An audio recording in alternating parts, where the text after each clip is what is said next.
Charlie O'Hara in the studio, here to answer your legal questions. We are happy to have him back. Good to see you. Good to be here. Been missing each other for I a know, few weeks, I know so we happy to have. see you in the studio face to face. Finally. Let's go ahead and get to these calls. We have a few on the line this morning. Hi there, Charlie's on the line with you. What's your question? Hello. Hi, go ahead. What's your question? Charlie's on Yes. the line. Hi. My name is Robin, and I had like a surgery done in March of 2012 where my left leg is amputated, and due to a company I went to, I have a prostate leg, and they told me not to wear it. The socket and busted back open, and I've been trying to get an attorney to see if they would take the case. Okay, so And you're I had trying to to have ask about surgery and everything, and it got infected. But I want to know what's the stipulation. How long is that before you be able to get an attorney?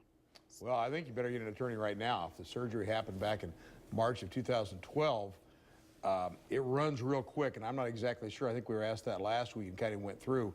But in a medical malpractice situation, it runs very quickly. Now, there's some limitations on that. I mean, obviously, it doesn't start running until you know what's wrong. I mean, you can't, if everything's okay and then 5 months later, suddenly something happens, well, then that's going to extend it some. But you need to get right in and see an attorney, and there's a lot of attorneys that handle that, and you probably ought to contact one of them that does that. And if it happened to me, I think I would be moving very quickly. I mean, you ought to get in this week or something like that, because I don't know when that time's going to run. I don't know where everything happened, but we have these limitations that you can file a lawsuit, and sometimes they're a year or two. In a criminal case, they'll be 5 years. They vary for everything depending on the circumstances. So if you're really going to check into that, you ought to get a hold of an attorney and check. And if it's medical malpractice, you ought to move quickly, because those are a very short term of limitations to file that lawsuit. Okay, good to know. Thank you so much, Charlie. Let's go ahead and get to that next caller on the line. Hi there, you're on the line with Charlie. What's your question? Okay, hello. I was wondering, the DUI laws have changed, and if you had a DUI in 1998 and you had a diversion, and it was supposed to fall off in 5 years, is it still there? Well, I think you're talking about a whole bunch of different things. A diversion is actually where you go in and you say, hey, I'll do everything I'm supposed to, and if I do everything I'm supposed to for a year or two, they'll dismiss the charges.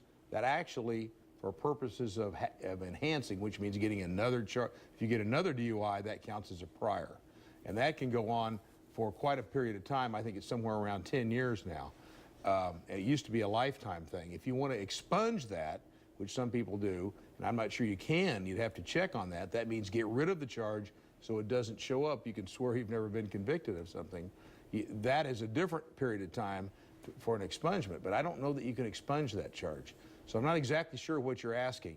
If you're asking for an enhancement, it kind of depends on when everything happened and when the new DUI happened, but it was like a period of 10 years.